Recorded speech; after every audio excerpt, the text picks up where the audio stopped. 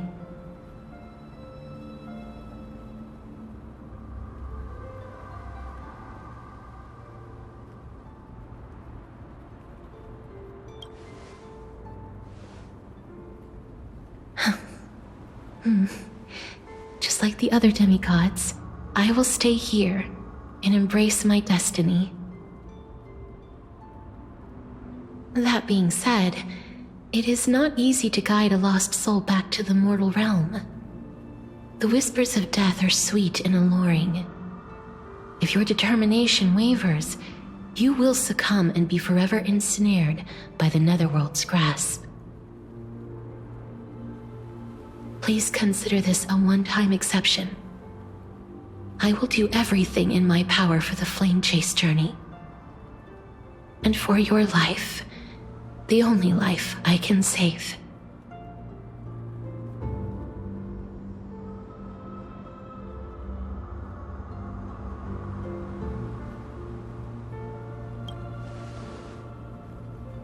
I am glad to hear that.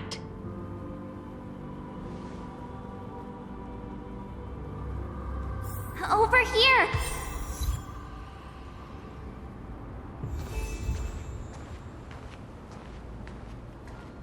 I believe in you.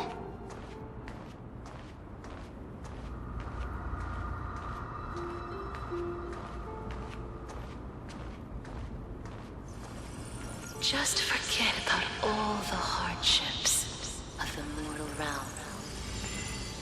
Don't go. Lift your chin up high and step forward with us toward tomorrow! That's right.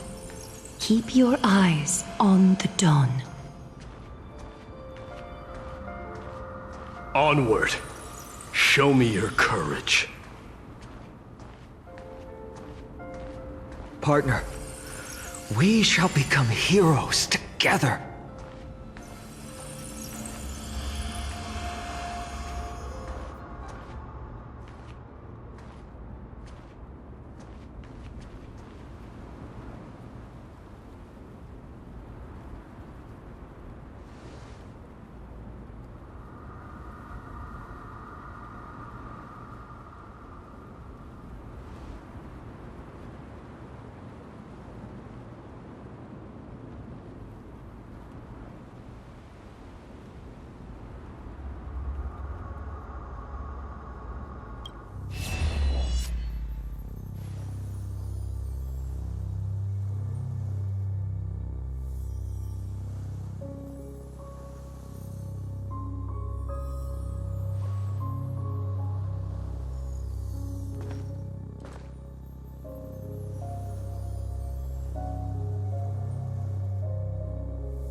All of this is proof that you once lived.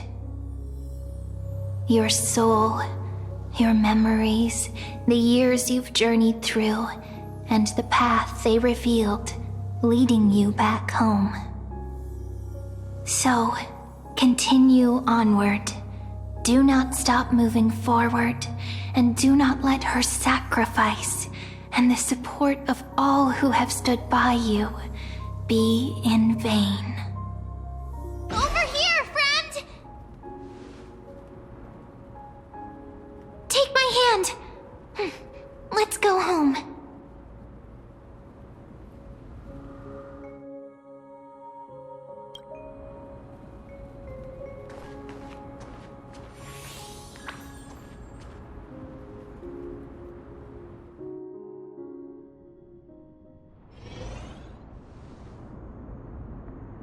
At last, I knew you could do it.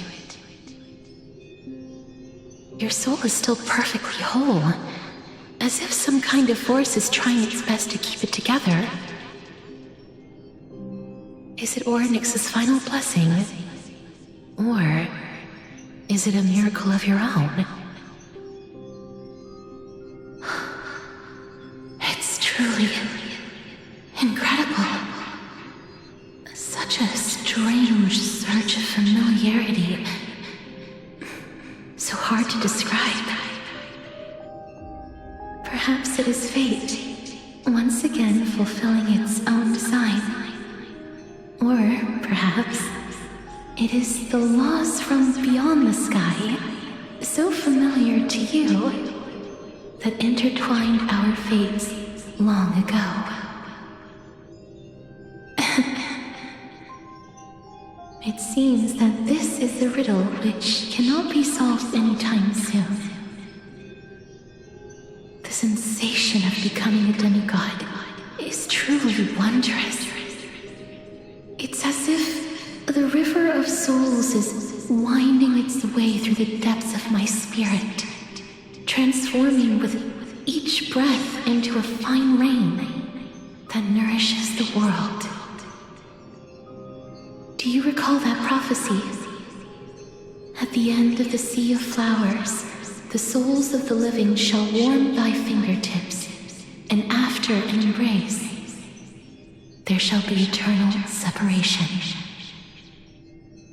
I promised you that I would do everything in my power to give it another meaning. Now, as I stand as a demigod, and destiny draws to a close, I can finally end it in a way that is as beautiful as it deserves. The wish I once sought, but could never grasp, is now within reach. In this brand new world, every blooming life will lift its arms in celebration and recount the profound meaning of this very instant. Every touch, every embrace we share will never again be an ice-cold loss. They will radiate with an intense warmth, sowing love far and wide throughout the land.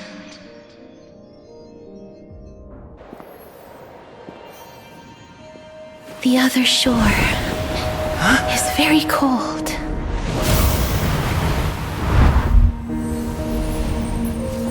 May I borrow your warmth one last time?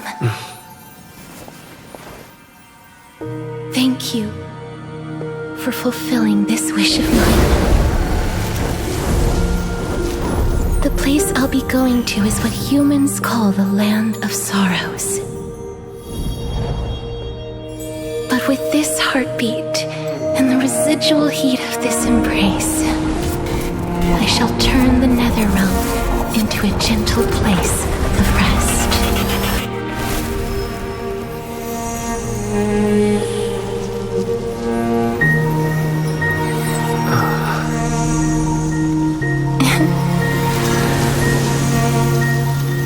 This embrace may be brief, but it's the proof that I once lived. Farewell, then. May we reunite in the new world.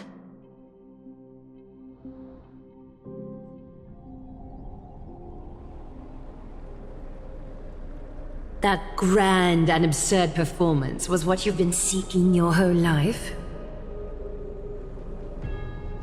I gave up everything in search of truth, and it culminated in this very moment. You, on the other hand, performed as I expected. You did not hesitate when you saw the chance to attain power.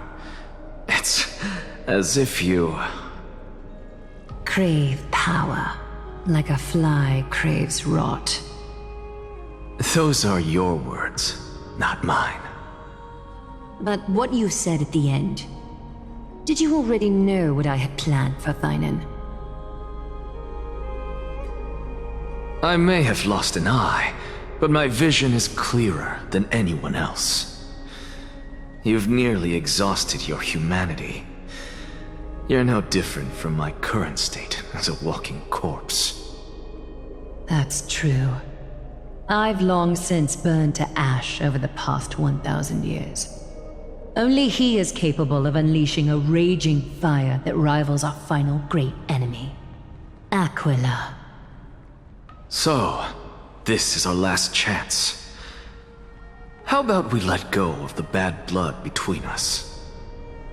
May I resonate with your core flame, Aglaya? Please do. That's impossible. To persist with your soul thinned to such an extent. You're insane. Just as you fight to lug your corpse onward to complete your unfinished goals, I have my own reasons for doing this. Until Finan grows into his position as the prophesied leader, I must continue to lead everyone on the flame chase journey. I must keep inching forward, even if only as an empty shell. I've long predicted this was the case, but I didn't think you'd already lost so much. How ironic. We would have avoided so many misunderstandings if you and I had just spoken this candidly before. But casting aside our ideological differences, there is one thing you and I agree on.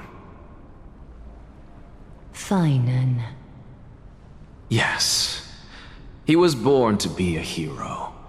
He understands the hearts of the people, and I can confidently say he is a far better leader than you.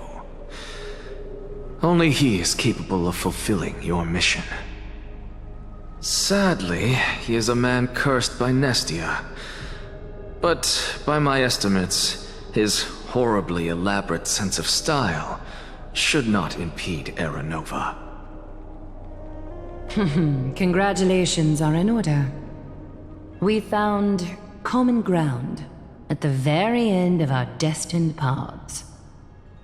When you put it that way, it makes me want to take back what I said. Aglaya, we're back. Come welcome our great hero reborn from the ashes. I hope he didn't hear your earlier assessment. It wouldn't be the first time I criticized him. A man should be aware of his own shortcomings.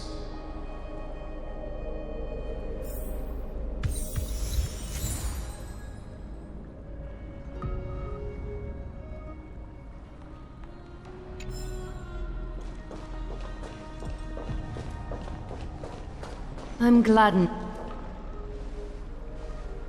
But I don't see Castris among your number.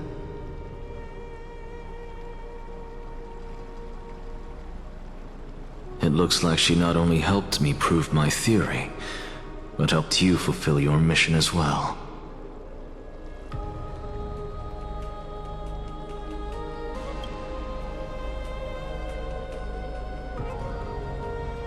She might not have been able to change her fate, but she still wrote the final verse of her epic herself. Trinan, please recite the prophecy for us. Trailblazer, please surrender that scalding core flame for us as well. You are the only life she ever saved by her own hand in her 1,000 years on this earth. I believe no one is more qualified for this noble task.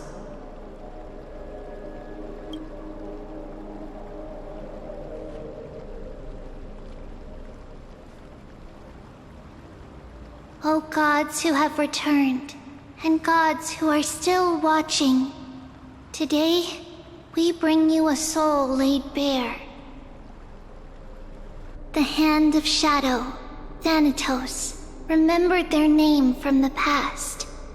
From daylight they came, and to their fragrant dwelling they return, to walk now among your ranks. And there was one who joined hands with the Titan, a traveler risen from the dead, and reborn among mortal kind. He is the everlasting night, and shall now proclaim in his good name, O Majesty of the 12 Titans, pillars of the world, we seek your divinity to mend the rifts of the world.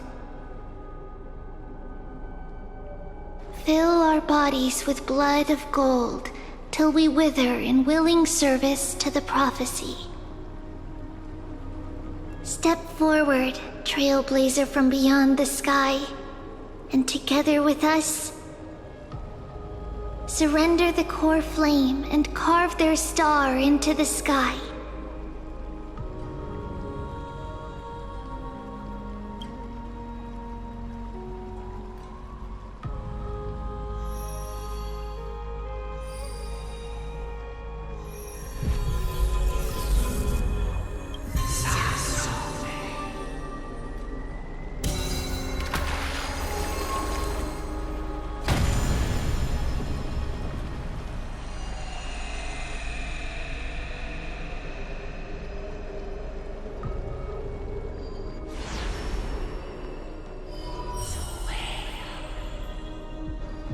A constellation for death.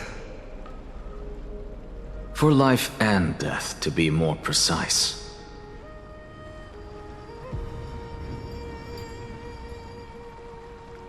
Look! It's...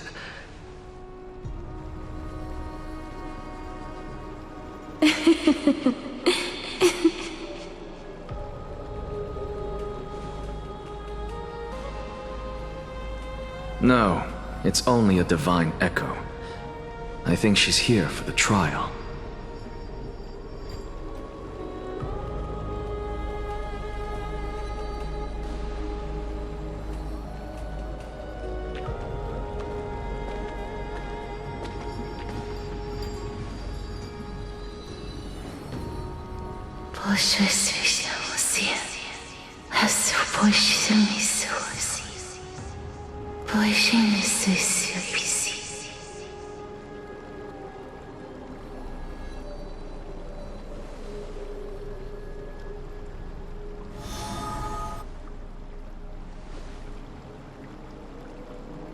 What did she say? That's the language of the Titans. Castorus... No. The Titan... They said... I have illuminated the cold shadow of death.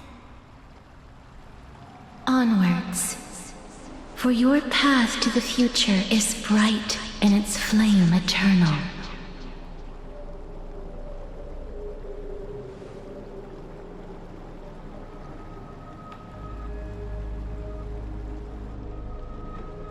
Do not forget.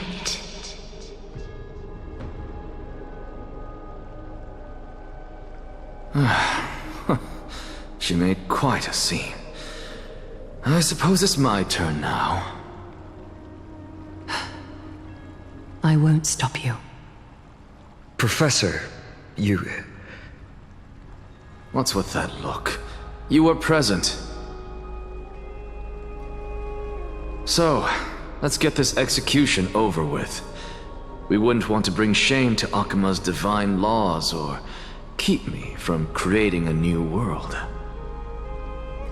You never change, do you, Professor? I don't understand. If your theory is correct, you'll lose all memories of your past life once you become a Titan. So what's the point of becoming a god? Of course there's a point. Even if I forget who I am, I'll still have my brilliant mind. It goes without saying, I'll find a way to retrieve memories of my past life. Besides, I still have you, don't I? I still don't really understand what you said during the assembly. Even if it were true, things reforged from memory could never be the same as the original anyway. Then allow me to tell you right now that you're wrong. What exactly are we? My answer is that the Chrysos heirs are the future Titans and vice versa. Of course, this answer only applies to us.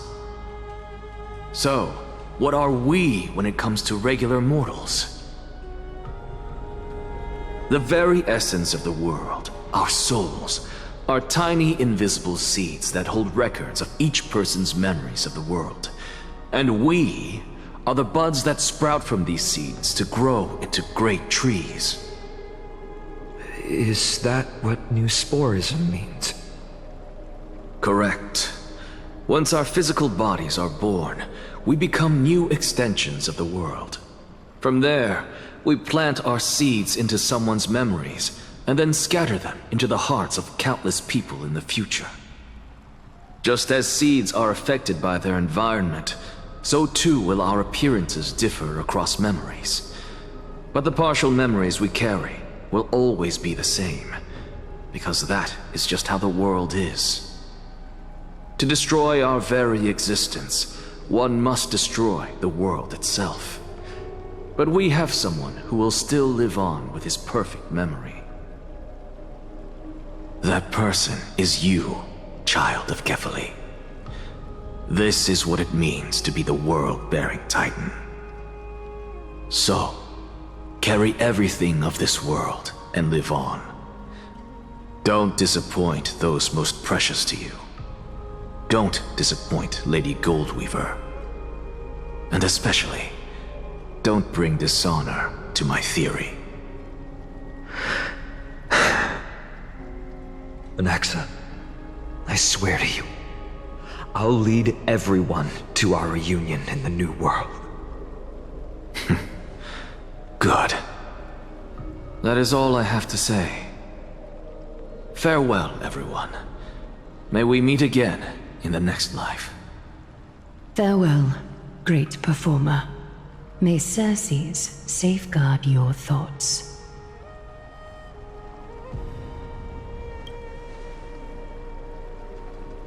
Are you satisfied, Honorable Titan? Very. I hereby swear I have borne witness. Anaxagoras of the New Sporists and the Grove of Epiphany has successfully overcome the trial of reason. Thus, I shall confer upon you these words. You shall transcend the peaks of purity and return to corruption and hardship. Oh, so that's a god's prophecy. It sounds like you just rephrased my past, present, and future. Oh, Circes. Is that all you've got? Well, you've already transcended the peaks of purity, and you were never the type to give me any leeway.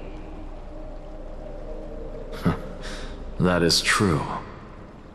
But I do still have one question.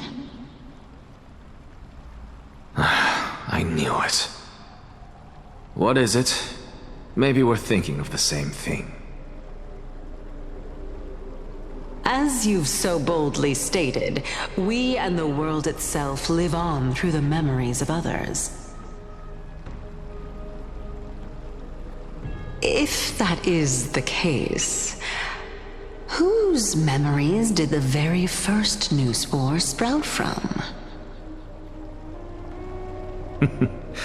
How should I know?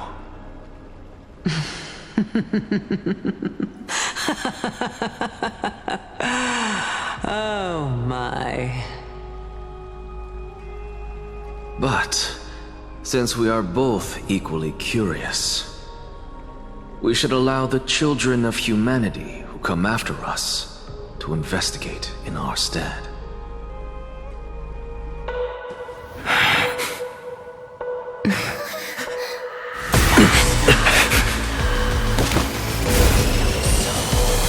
Rejoice, Circes.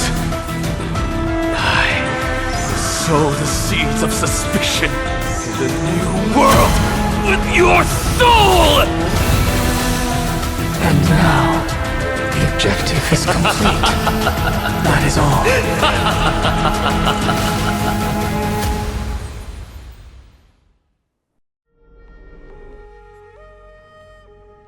Thankfully, she's still alive. Was March 7th also in this condition when she was first rescued by the Express?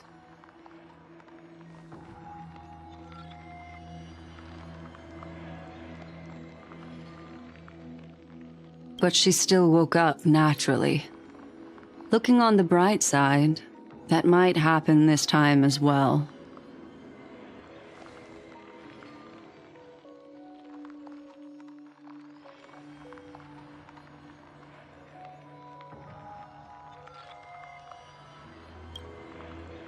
I do not have conclusive evidence, but judging by her current condition, perhaps March 7th's memories have been hijacked.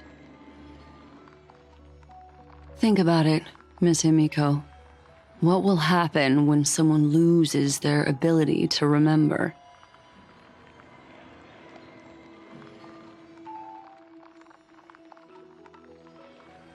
Unfortunately, short-term memory is an entirely different concept from the inability to remember. Perhaps it is difficult for you to imagine, but an individual who has lost their ability to remember turns into nothingness. The belief of the Garden is that everything in this universe can be interpreted through memories. This is the driving force behind the continuance of this path. The past is made up of memoria, while the future is a possibility that will eventually be converted to memoria. But the present, it doesn't really exist, and it's only an abstract expression. Therefore, when a person is affected by the path and loses their ability to remember, their physical form will also be affected. These ice crystals are a manifestation of that.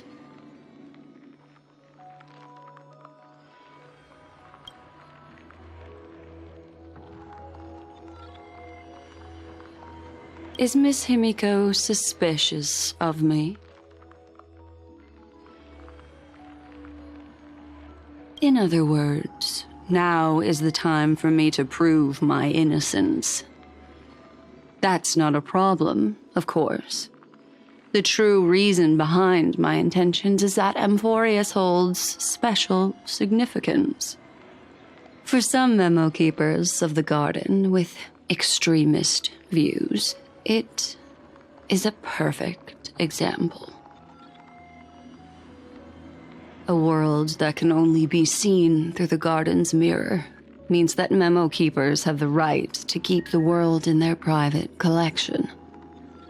If those Pathstriders of Remembrance were to uncover the secrets of Amphorius first, they might unleash their wild ambitions and remodel more worlds into a similar form.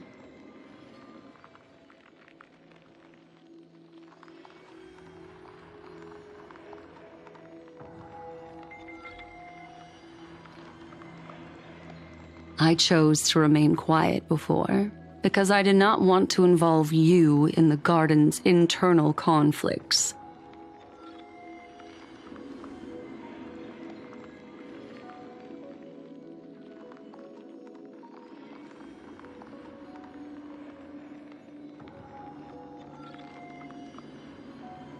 You can be even bolder with your guesses. The people that I am talking about, they aren't just individuals. They are an organization that has already attached itself to the pinky finger of Fu Li.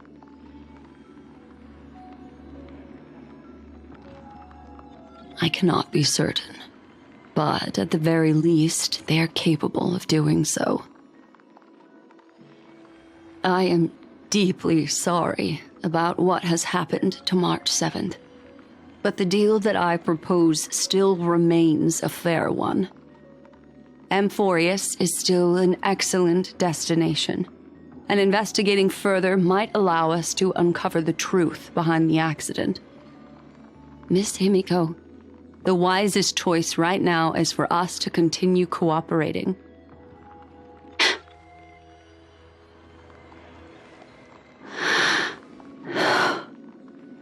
Let me take back a part of what I said just now, Miss Himiko. Although we indeed struck a deal, it seems like I have involved you in some unforeseen danger. Please accept my deepest apologies.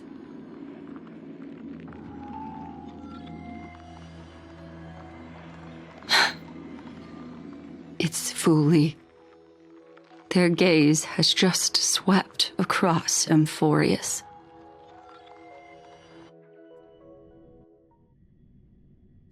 Oh, how interesting. I never expected a mere memo snatcher to be actually hiding so much inside her head. What's even more interesting is that the word Amphorius has appeared in her subconscious. This lady seems to be having fun. Is she usually like this? It's, hard to explain. What are you two whispering about? Has it not occurred to you that I can hear everything clearly? Please pardon me, Madam Herta. Would you mind sharing with us what you've discovered? The ones who need help are the Astral Express. You will have to put up with my methods, even if they are rather unconventional. Let's get back to the topic. By using the fourth mirror, I rummaged through the brain of this memo snatcher and learned a good deal. Not only does this person know of Amphorius, but there are also many memo keepers who are interested in the place. I searched through her consciousness and found the following terms: the Eternal Land, the Rejected Land, and the private collection of the Garden of Recollection.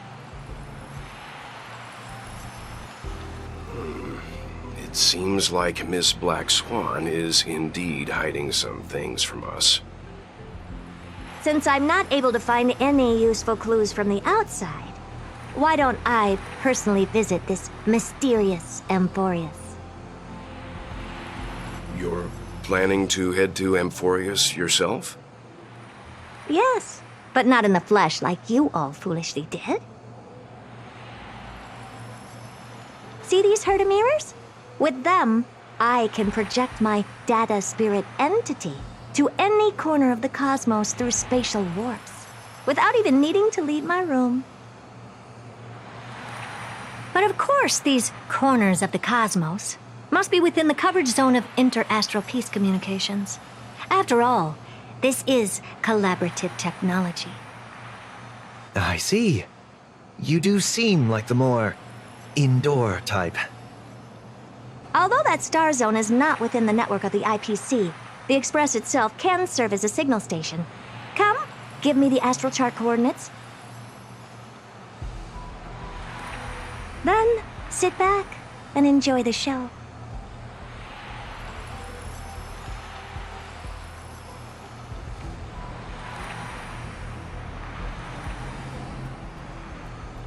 All right, now that everything is ready, mirrors, get to work.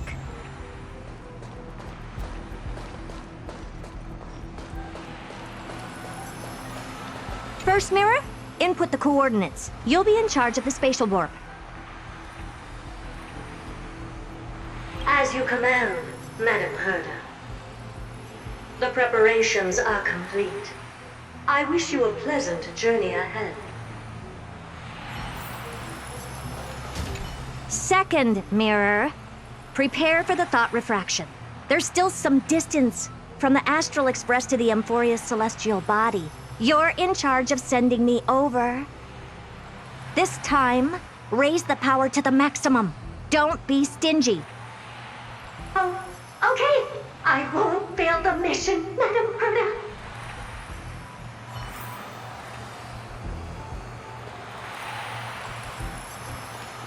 Third mirror, you're in charge of generating the data spirit entity.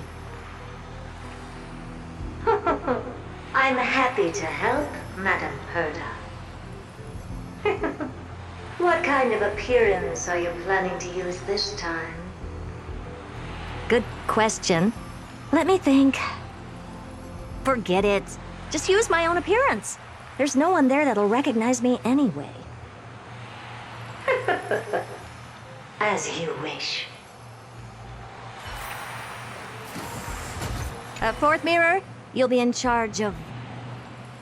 It seems like I have nothing for you. Just stand by and wait for orders. Ah, standing by again. That's so boring. Next time, can you count down from 4 instead?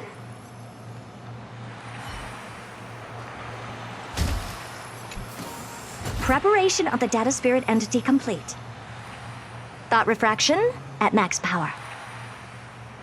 Excellent. The first mirror. Let's get going. Have a safe trip, Madam Herta. May your journey yield good results. Coordinates input complete. Preparing to activate spatial warp. Destination, unknown celestial body. Amphorius. Spatial warp countdown. 5, 4, 3, 2, 1. Warp activated.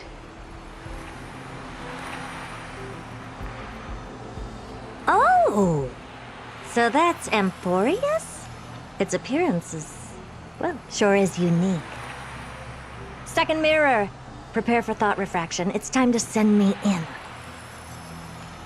Alright, please read the safety protocols carefully. Can't you hurry up? Yes, ma'am. I didn't expect it to be so turbulent. I should have asked the second mirror to use slightly less power. What a magnificent sight! Is this the entrance to Amphorius? Let's see. Perhaps I'll be able to find a way in.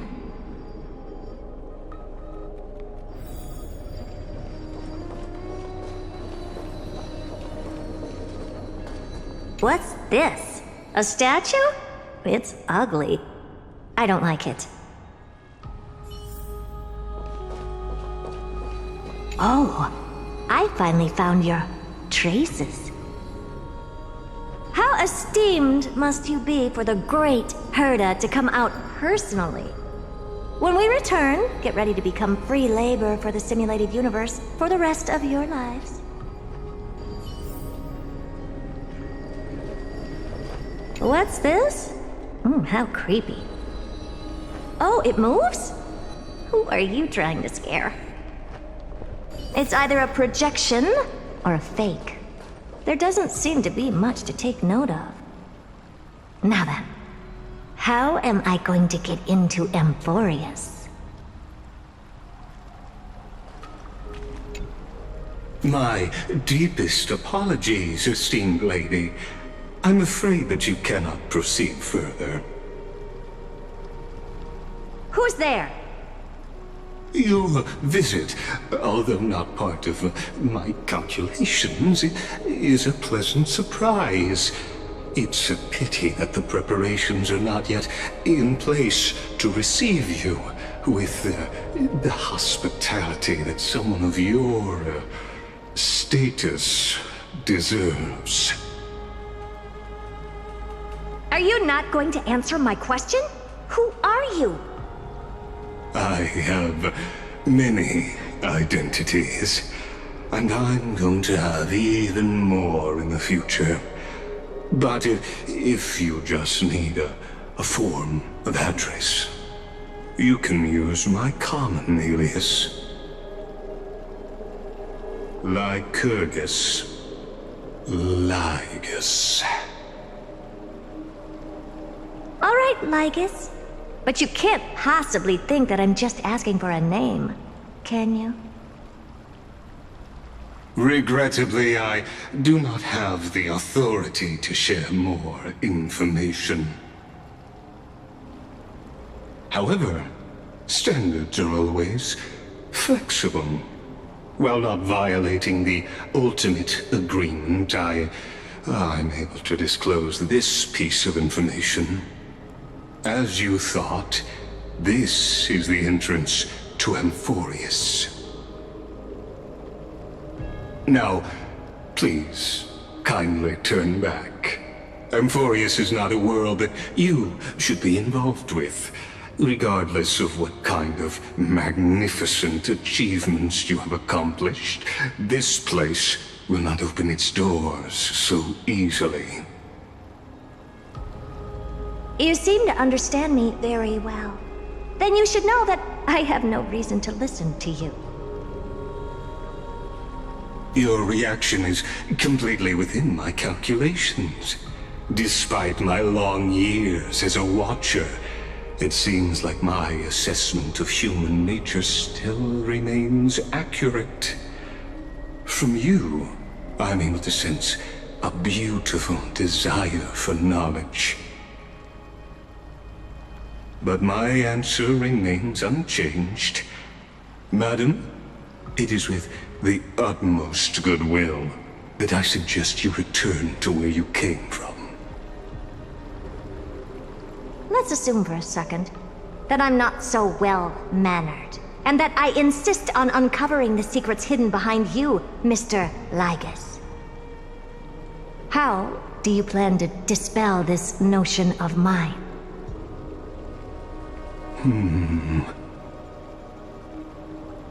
Within the scope of the ultimate agreement, there are 178,244 logic chains at my disposal to convince you. After filtering through them, I have determined that I only require 3 to attain the results that I desire. Oh? I'm all ears. First, for reasons that cannot be disclosed, Amphorius is a completely isolated celestial body. Apart from me, no one else will be able to help you enter. That's not a good argument. Second, if your plan is, as you've alluded to previously, to force me into cooperating by showing hostility, do know that, just like you, I have basked in the gaze of the erudition. I stake my honor and assure you that, in the worst-case scenario, our mutual destruction will be inevitable. Oh? No wonder I couldn't find a back door. When I did a scan of our surroundings, the safety protocols on you are comparable to Screwy's. How interesting. I assume that you still wish to hear the third logic chain? Of course. Why wouldn't I? Third, even if you exhaust all your means and find a way to break through,